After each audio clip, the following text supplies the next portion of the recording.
Roman empire.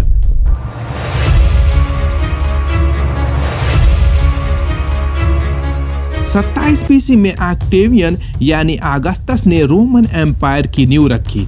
This empire lasted until 476 AD in the western part और 1453 AD तक eastern part में चलता रहा, यानी अप्रॉक्स 1500 साल। बट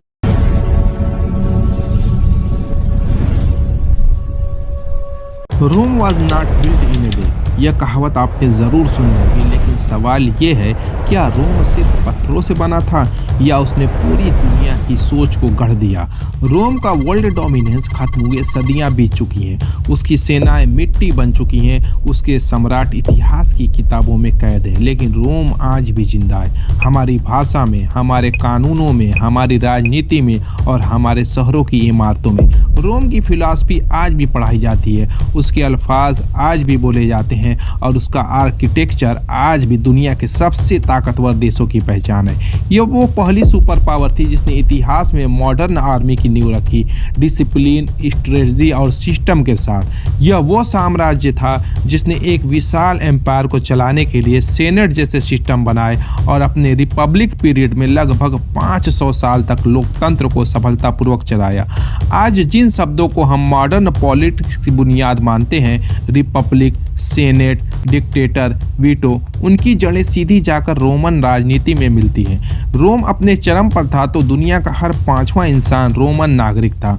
3 महाद्वीप, अनगिनत संस्कृतियां और एक ऐसा साम्राज्य जिस पर लगभग 2000 साल तक किंगडम, रिपब्लिक और एम्पायर के रूप में रोम का प्रभाव बना रहा। लेकिन सवाल वही है, इतनी ताकतवर सभ्यता कैसे खड़ी हुई? और इससे भी बड़ा सवाल, इतनी ताकत के बावजूद यह सुपर पावर टूटी कैसे और क्यों?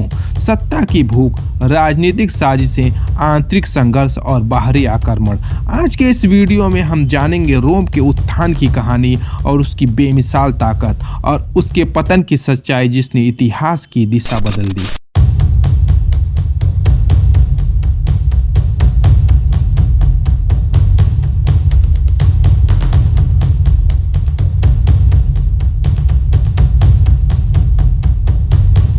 रोम की शुरुआत के बारे में बहुत सारी मिथोलॉजिकल स्टोरीज एग्जिस्ट करती है।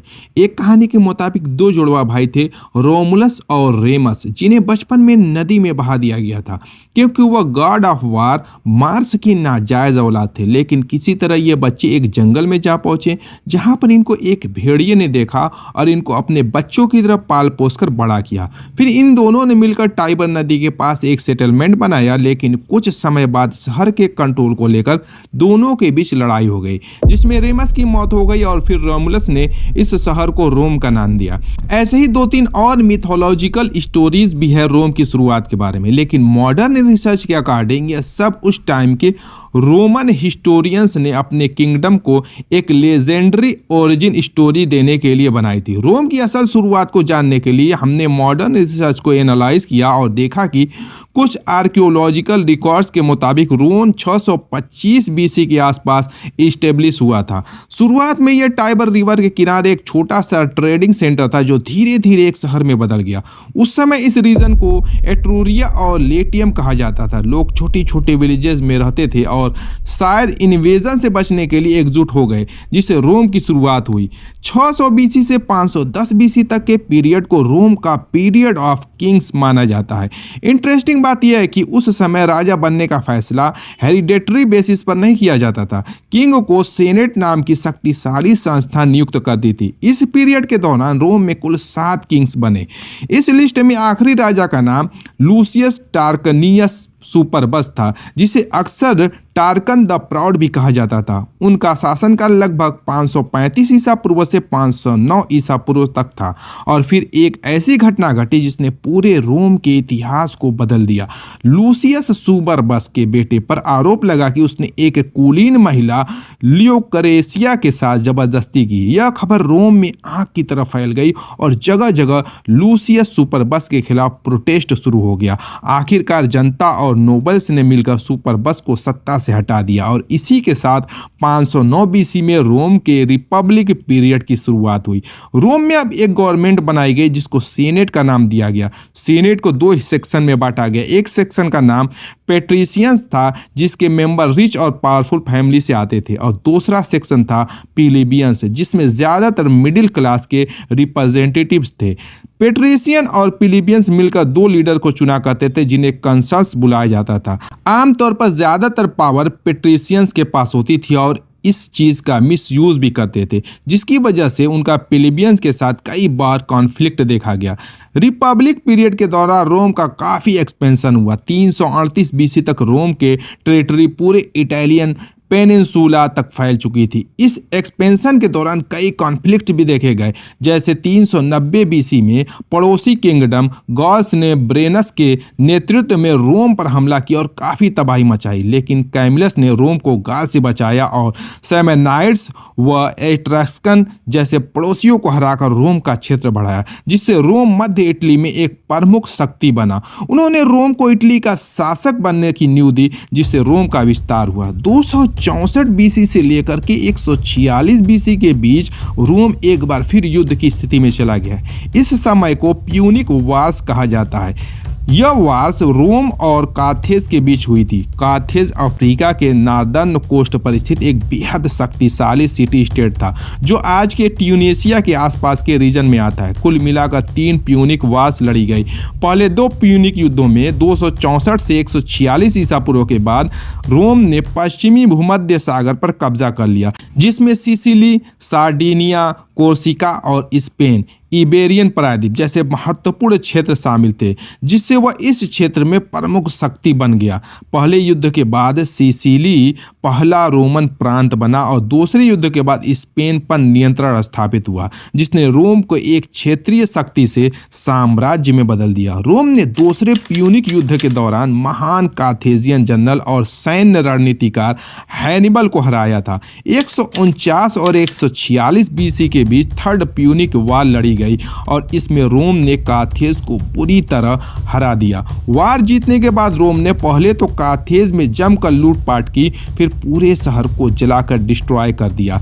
ग्रीक हिस्टोरियन एपियन अपनी किताब रोमन हिस्ट्री में लिखते हैं कि थर्ड प्यूनिक वार में कार्थेज के करीब 2 लाख लोगों की मौत हुई और जो 50,000 लोग जिंदा बचे उन्हें गुलाम बना लिया गया। इसके बाद रोम ने ईस्ट की ओर अपना एक्सपेंशन शुरू किया। सबसे पहले मैसेडोनिया किंगडम को हराया, जो अलेक्जेंडर द ग्रेट के मरने के बाद 200 साल बाद भी एक माइटी किंगडम था। रोम को उसकी मिलिट्री विक्ट्रीज ने न सिर्फ नई टेरिटरीज और सोना दिया, बल्कि इन जीते हुए राज्यों के कल्चर और सोसाइटी का भी रोम पर गहरा असर पड़ा।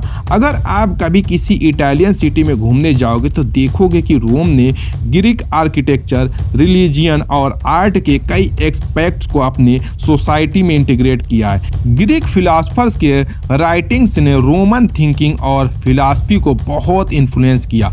100 बीसी तक मिलिट्री पावर और टेरिटोरियल एक्सपेंशन ने रोम को एक सुपर पावर बना दिया था, लेकिन जैसे जैसे रोम बड़ा होता गया इसके नेगेटिव इम्पैक्ट्स भी दिखने लगे, जैसे पॉलिटिकल इनस्टेबिलिटी बढ़ने लगी और सिविल वॉर्स होने लगे। जो भी लीडर्स गरीबों के लिए आवाज उठाते उनको मार दिया जाता, जिसके बाद दूसरे लीडर्स गरीबों की मदद करने से डरने लगे। कुछ लीडर्स ने पॉलिटिकल चेंज के लिए वायलेंट तरीके भी अपनाए, लेकिन उनको भी मार दिया गया। इसके बाद रिपब्लिक बहुत अनस्टेबल हो गया और फिर से सिविल वार शुरू हो गया। ऐसे सिचुएशन में अक्सर डिक्टेटोरियल लीडर फायदा उठाते हैं। ऐसा ही कुछ यहाँ भी हुआ और रोम को मिला अपना सबसे बड़ा डिक्टेटर। साल था 58 बीसी। रोम ने जूलियस सीजर को इटली के एक प्रोविंस का गवर्नर बनाया और गाज के बचे हुए रीजन्स को जल्दी से अपने कब्जे में लेने की जिम्मेदारी दी। गाल एक सेल्टिक लोगों की ट्राइब थी जो आज के फ्रांस, बेल्जियम और स्विट्जरलैंड, जर्मनी के कुछ हिस्सों में आता है। लेकिन गॉल पर कब्जा करना सीजर के लिए आसान नहीं होने वाला था, क्योंकि गॉल्स एक इंडिपेंडेंट ट्राइब था और इनको किसी के रूल के अंदर होना बिल्कुल मंजूर नहीं था। तो उन्होंने वर्सिंगेटोरिक्स को अपना लीडर चुना और सीजर के खिलाफ जंग के लिए तैयार हो गए। इस जंग को गॉलिक वार कहा जाता है, जो 58 बीसी में शुरू हुई हुई और अगले 6 साल तक चलती रही। 52 बीसी में सीजर ने गाल की एक प्रमुख सिटी एलिसिया को महीनों तक घेर के रखा, जिससे गाल के लोग भूख से मरने लगे और जो लोग बचे थे उन पर हमला करके मार दिया गया। इस बैटल को जीतने के बाद यह कहा जा सकता है कि सीजर ने वार भी जीत ली। बायोग्राफर प्लूटार्क लिखते हैं कि इस वार में सीजर और उनकी आर्मी ने 30 लाख गाल्स के खिलाफ जंग लड़ी और उनके 10 लाख लोगों को मार दिया और 10 लाख लोगों को गुलाम बना दिया। गाल के इन्क्वेस्ट ने सीजर को रोम में काफी पॉपुलर बना दिया। सीजर की बढ़ती पॉपुलैरिटी और पावर से सेनेट में इनसिक्योरिटी बढ़ने लगी। इसी वजह से सेनेट ने सीजर को अपने मिलिट्री कॉन्क्वेस्ट खत्म कर गॉल से वापस आने के ऑर्डर दिया और इसके जवाब में सीजर ने जो किया वो पूरे रोमन एम्पायर की हिस्ट्री को बदलने वाला था। सीजर ने सेनेट के ऑर्डर्स को मानने से मना कर दिया। इसके बाद सीजर ने 2 और रोमन जनरल्स गनायस पोम्पेयस मैग्नस और मार्कस लिसिनियस क्रेसस के साथ एक अलायंस फॉर्म किया, जिसे ट्रायम्विरेट के नाम से जाना जाता है। इंटरेस्टिंग बात यह है कि पोम्पेयस सीजर का दामाद था। ट्रायम्विरेट की पॉपुलैरिटी रोम में इतनी बढ़ गई कि यह तीनों मिलकर रोम की पॉलिटिक्स और नैरेटिव को कंट्रोल करने लगे।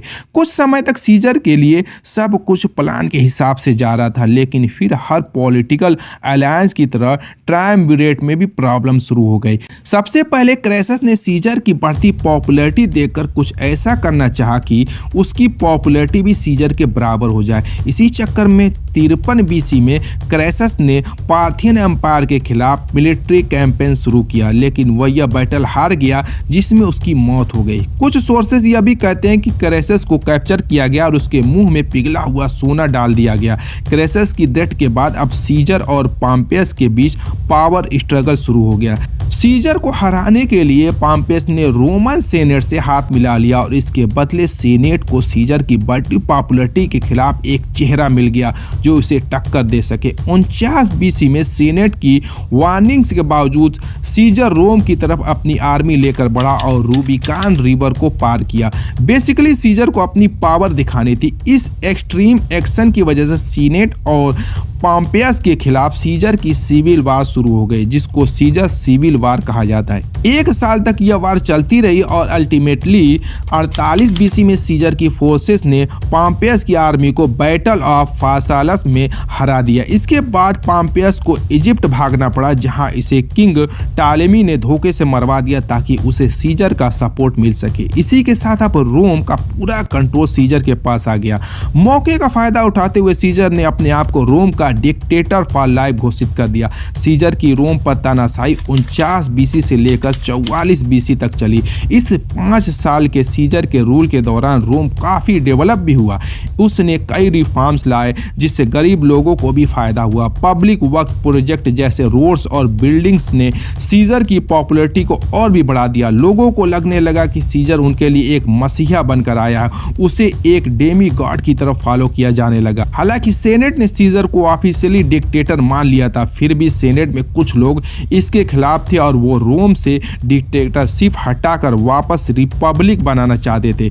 इसमें सीजर के करीबी साथी गायस कैसियस लोंगिनस और मार्कस जूनियस ब्रूटस भी शामिल थे, जिनको लग रहा था कि सीजर अपनी पावर्स का गलत इस्तेमाल कर रहा है। इवेंचुअली इन दोनों ने कुछ और सेनेटर्स के साथ मिलकर सीजर को खत्म करने का प्लान बनाया। 15 मार्च 44 बीसी के दिन सेनेट की एक मीटिंग चल रही थी, जिसमें सीजर भी शामिल था। कुछ सेनेटर्स ने एक पिटीशन दिखाने के बहाने सीजर को घेर लिया और अचानक से सीजर पर चाकू से अटैक करना शुरू कर दिया।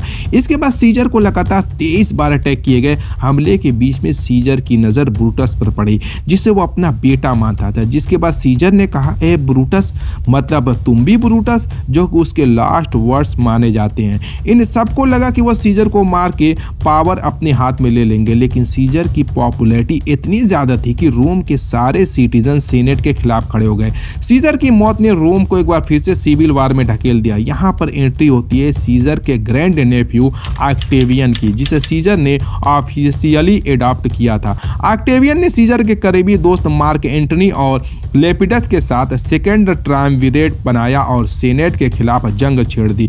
42 बीसी में बैटल ऑफ फिलिप्पी में तीनों ने ब्रूटस और कैसियस को हराकर पावर हासिल कर ली। इसके बाद वेस्ट रोमन एम्पायर का कंट्रोल ऑक्टेवियन को दिया गया।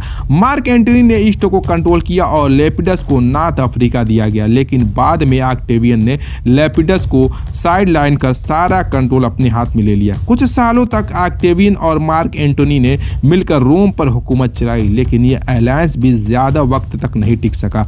जब Mark Antony east Roman empire को रूल कर रहा था, तभी उसकी दोस्ती हुई क्लियोपेट्रा से और देखते ही देखते दोनों में प्यार हो गया।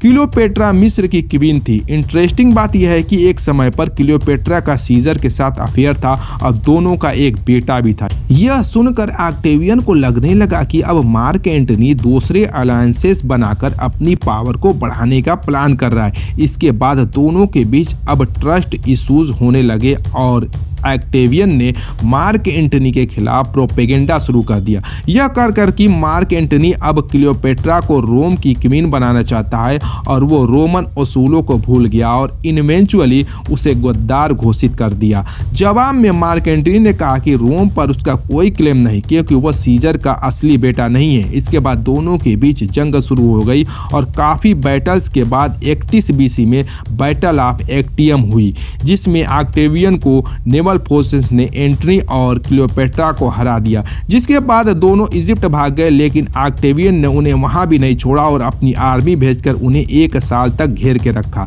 फिर 30 बीसी में एंटनी और क्लियोपेट्रा ने हार मान ली और दोनों ने आत्महत्या कर ली। इसके बाद ऑक्टेवियन को रोम का पहला सम्राट घोषित किया गया और उसने अगस्टस का नाम अपना लिया और इसी के साथ शुरुआत हुई रोमन एम्पायर की। अगस्टस का रूल 41 साल तक चला और इसी पीरियड को पैक्स रोमाना यानी रोमन पीस कहा जाता है। अगस्टस से पहले रोम में कोई न कोई युद्ध या पॉलिटिकल इनस्टेबिलिटी चलती ही रहती थी और लोग इससे तंग आ चुके थे। इसी वजह से अगस्टस के स्थिर शासन को लोगों ने बहुत पसंद किया।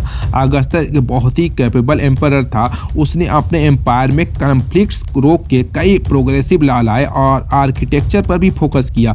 यह डिसीजन अगस्टस को बाकी रोमन एम्पायर से अलग करते हैं, क्योंकि जब हम हिस्ट्री पढ़ते हैं तो यह देखते हैं कि ज़्यादातर रोमन एम्पायर अय्याश थे और रूल करने में इंटरेस्टेड नहीं थे। साल 14 एडी में 75 साल की उम्र में अगस्टस की नेचुरल कारणों से मौत हो गई। अगस्टस के मरने के बाद उसे एक भगवान माना जाने लगा और यह विश्वास रोमन एम्पायर के अंत तक चला। यहाँ तक कि वो अगस्त महीना वो भी अगस्टस के नाम पर ही रखा गया। अगस्टस के बाद उसके एडॉप्टेड बेटे टाइबेरियस ने 22 साल तक रूल किया। टाइबेरियस का रूल वही दौर था जब जीसस क्राइस्ट को क्रूसिफाई कर दिया गया था। टाइबेरियस के मरने के बाद सम्राट बनने की बारी आई उसके अडॉप्टेड बेटे कैलिगुला की, जो एक पागल और क्रूर सम्राट के रूप में जाना जाता है। कैलिगुला कई बेगुनाह लोगों को कास्परेसी के आरोप में मरवा देता था। इस पागलपन से पूरा सेनेट गुस्से में था। इसी तरह कैलिगुला की हुकूमत 3 साल तक चलती रही और फिर 41 एडी में एक दिन जब कैलिगुला अपने लंच के लिए एक अंडरग्राउंड रास्ते से जा रहा था, तब 2 गार्ड्स ने उसका मर्डर कर दिया। हालांकि यह कभी नहीं पता चल सका कि यह किसने करवाया। कैलिगुला की मौत के बाद उसके चाचा क्लॉडियस को 4th रोमन एम्पायर घोषित कर दिया गया। क्लॉडियस का शासन 13 साल तक चला।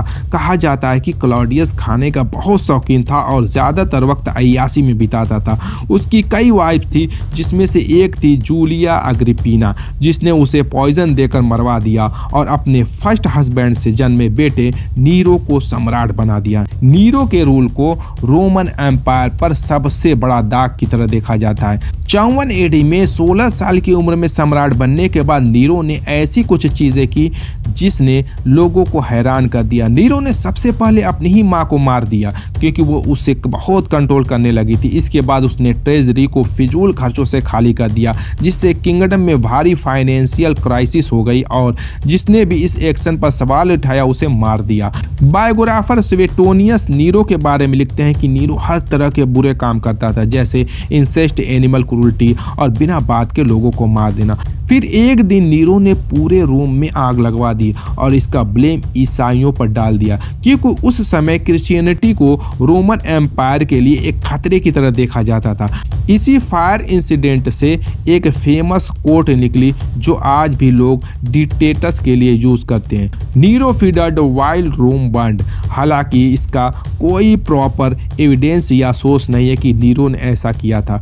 वैसे भी फीडर तो नीरो के समय था भी नहीं, तो इस कहानी पर यकीन करना मुश्किल है। यह भी पॉसिबिलिटी है कि नीरो के एनिमीज ने ही यह स्टोरी मैन्युफैक्चर की हो उसे डिफेम करने के लिए। जो भी हो, लेकिन उस समय पे रोम में आग लगी, इसके एविडेंस हैं। और इस इंसिडेंट के बाद रोम के लीडर्स का पेशेंस अब पूरी तरह खत्म हो चुका था। मौके का फायदा उठा करके स्पेन के गवर्नर सर्वियस साल्वियस गाल्बा ने नीरो को थ्रोन के लिए चैलेंज किया। गाल्बा के लिए बढ़ते सपोर्ट को देखकर नीरो को समझ आ गया कि अब उसका रूल खत्म होने वाला है। अपनी जान बचाने के लिए उसे रोम से भागना पड़ा और इसके बाद सेनेट ने नीरो को enemy of the state declare कर दिया। पकड़े जाने और पब्लिक एग्जीक्यूशन के शर्म से बचने के लिए नीरो ने 30 साल की उम्र में अपनी जान ले ली। क्योंकि नीरो का कोई ऑफिशियल औलाद नहीं थी, इसलिए जूलिया क्लॉडियन डायनेस्टी, जो कि उसके ग्रेट ग्रैंडफादर अगस्टस के समय से चली आ रही थी, वह नीरो के साथ ही खत्म हो गई। नीरो की मौत के बाद अगला साल ईयर ऑफ द 4 एम्पेयर्स के नाम से जाना गया।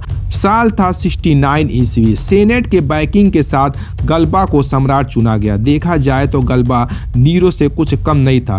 गाल्बा ने अपने करप्ट दोस्तों के फायदे के लिए रोमन आर्मी का पेमेंट कुछ समय तक रोक दिया, जिसकी वजह से आर्मी में फिर से रिवॉल्ट शुरू हो गया। लोअर जर्मनी के रोमन लीजन ने जनरल विटेलियस को अपना सम्राट घोषित कर दिया, लेकिन इससे पहले कि फिर से सिविल वार होती, गाल्बा को उसके बॉडीगार्ड्स ने मार डाला। यह दूसरी बार था जब सम्राट के बॉडीगार्ड्स ने अपने ही सम्राट को मार डाला। जनरल विटेलियस सम्राट बनने का एक बड़ा दावेदार था, लेकिन सेनेट ने अपने ही एक सीनेटर ओथो को सम्राट बनाया, क्योंकि सेनेट में वो काफ़ी इन्फ्लुएंशियल था। इंटरेस्टिंग बात यह है कि ओथो भी गाल्बा का सपोर्टर हुआ करता था, लेकिन बाद में उसके खिलाफ हो गया।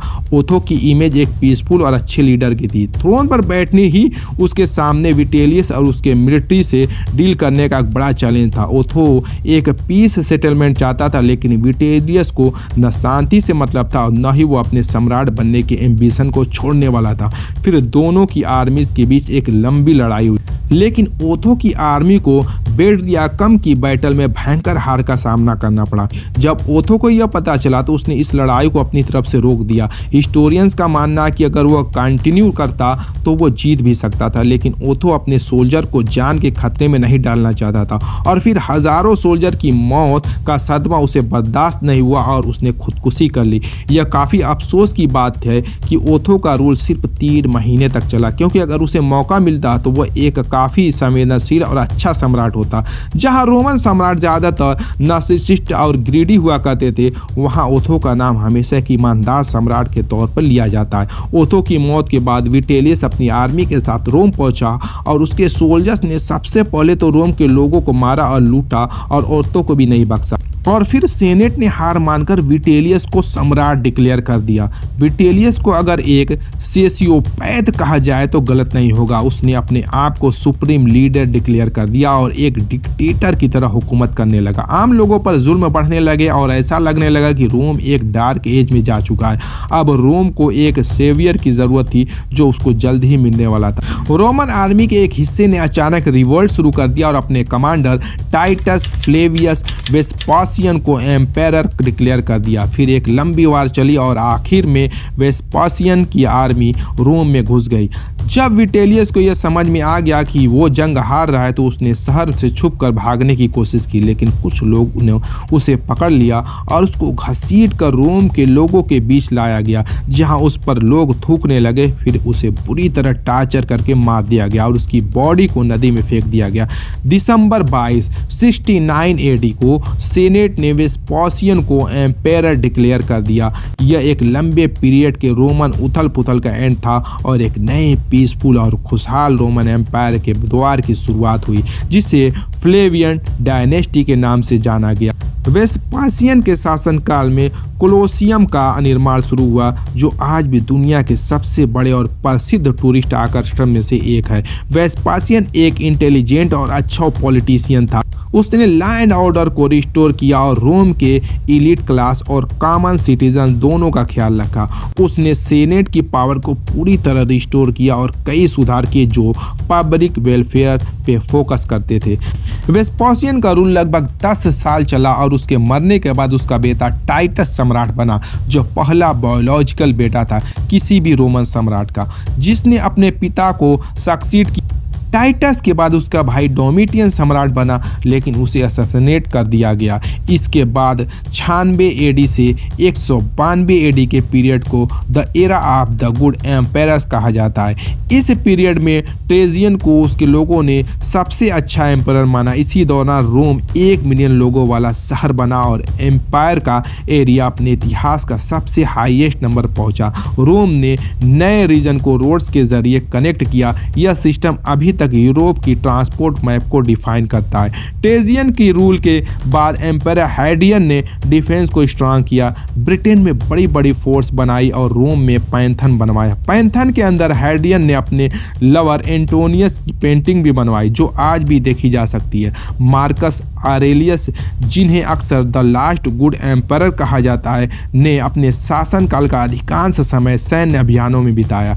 इन लड़ाइयों के बीच उन्होंने अपने स्टोइक दर्शन की अभिव्यक्ति प्रसिद्ध ग्रंथ मेडिटेशन लिखी। मेडिटेशंस एक व्यक्तिगत डायरी या नोटबुक के रूप में लिखी गई थी जिसका उद्देश्य सार्वजनिक उपभोग नहीं था बल्कि खुद को जीवन की चुनौतियों, सत्ता के दबाव और व्यक्तिगत नैतिक मार्गदर्शन के लिए अनुशासित करना था। यह ग्रंथ आज भी स्टोइक दर्शन के सबसे प्रभावशाली ग्रंथों में से एक माना जाता है और इसमें कर्तव्य, तर्क संगतता, भावनात्मक लचीलापन और ब्रह्मांड में किसी के स्थान पर गहन विचार शामिल है। मार्कस आरेलियस के बाद उसके बेटे कोमोडस के अंदर आखिरकार पैक्स रोमाना का अंत हो गया। कोमोडस को अपने काम से ज़्यादा ग्लेडिएटर की फाइट पसंद थी। इवेंचुअली कोमोडस के कुछ दुश्मनों ने उसे गला दबाकर मरवा दिया। इसके बाद रोम फिर से अव्यवस्था और अराजकता में डूब गया। अगले 100 साल रोमन एम्पायर काफ़ी अनस्टेबल रहा। इस पीरियड के दौरान 25 से ज़्यादा एम्पायर आए और उनमें लगभग सभी को असैसिनेट कर दिया गया। एक बार तो प्रीटोरियन गार्ड ने सम्राट को मार दिया और नेक्स्ट सम्राट की पोस्ट को ऑक्शन पर लगा दिया। कई सम्राट ऐसे भी थे जिनका रूल सिर्फ 1 दिन या 1 हफ्ते तक ही चला। कुछ की एग्जैक्ट ड्यूरेशन अब भी अनसर्टेन है। 285 एडी में डायोक्लेटियन, जो उस टाइम का सम्राट था, उसने रोमन एम्पायर को ठीक से मैनेज करने के लिए उसे वेस्टर्न और ईस्टर्न पार्ट्स में डिवाइड कर दिया। फिर उसने एक सिस्टम बनाया जिसमें एक सम्राट वेस्ट को रूल करता था और दूसरा ईस्ट को, और दोनों को अगस्टस के टाइटल से बुलाया जाने लगा। इन दोनों के अंदर एक एक डिप्टी एम्पेरर्स थे जिनको सीजर का टाइटल दिया गया, इसलिए इस पीरियड को टेट्रार्की का नाम दिया गया। फिर 305 एडी में डायोक्लेटियन ने एक काफ़ी रेयर चीज़ की, उसने थ्रोन को खुद ही गिव अप कर दिया और ऐसा करने वाला वो पहला रोमन एम्पायर बना।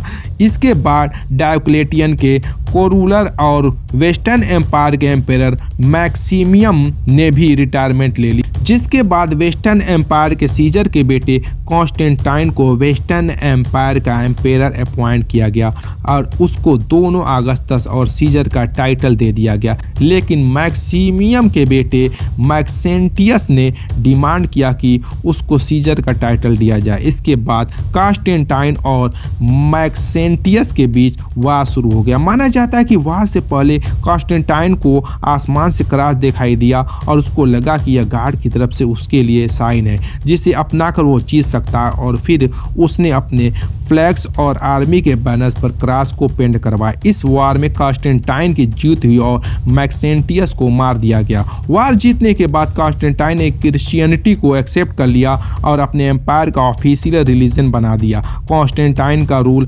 357 एडी तक चला और उसके मरने के बाद उसके तीनों बेटों के बीच पावर स्ट्रगल हुआ, लेकिन कोई भी थ्रोन पर टिक नहीं पाया। इसके बाद 363 ईस्वी में वैलेंटानियन राजवंश आया जिसमें पावर स्ट्रगल, असैसिनेशंस और अनस्टेबल रूल था। 392 ईस्वी में वेस्ट के सम्राट वैलेंटानियन II की मौत के बाद ईस्ट के सम्राट थियोडोसियस I ने दोनों एम्पायर्स को फिर से यूनाइट कर दिया, लेकिन यह यूनाइटेड रोमन एम्पायर ज़्यादा समय तक नहीं रहा। थियोडोसियस की मौत के कुछ साल बाद उनके दोनों बेटे आर्केडियस और होनोरियस के बीच रोम का फाइनल बंटवारा हो गया। आर्केडियस के अंदर ईस्ट था जो आगे चलकर बाइजेंटाइन साम्राज्य बना, और होनोरियस के अंडर वेस्ट था जिसका बहुत जल्द अंत होने वाला था। धीरे धीरे ग्रीक बोलने वाले बाइजेंटाइन साम्राज्य अमीर होता गया, जबकि लैटिन बोलने वाला वेस्टर्न एम्पायर इकोनॉमिक क्राइसिस का शिकार हो गया। बाइजेंटाइन साम्राज्य की दौलत ने अपने फोर्टिफिकेशन को मजबूत बनाया। जब आक्रमणकारियों ने कॉन्स्टेंटिनोपल की मजबूती और पश्चिमी रोम की बढ़ती कमजोरी को देखा तो उन्हें पश्चिमी पर हमला करना अधिक आसान लगा। इसी दौरान एक जर्मेनिक जनजाति गॉस ने बार बार पश्चिमी रोमन साम्राज्य पर आक्रमण किए। इसके बाद एक अन्य जर्मेनिक जनजाति वैंडल्स ने 455 ईस्वी में रोम पर हमला किया और शहर को पूरी तरह लूट लिया और सब कुछ जलाकर राख कर दिया। 476 एडी तक वेस्टर्न रोमन एम्पायर पूरी तरह से बर्बाद हो गया। शायद यह एक इंटरेस्टिंग बात थी कि रोम के आखिरी सम्राट का नाम रोमिलस था, जो कि रोम के पहले सम्राट का भी नाम था। एक जर्मेनिक जनरल ओडोएसर के खिलाफ हारने के बाद रोमिलस को एग्जाइल में भेज दिया गया और जिंदगी के बाकी दिन उसने एग्जाइल में ही गुजारे, और इस तरह अंत हुआ रोमन एम्पायर का। दोस्तों, अगर आपको किसी भी एम्पायर या किसी की डॉक्यूमेंट्री से रिलेटेड वीडियो चाहिए तो कमेंट करें। वीडियो को लाइक करना न भूलिएगा।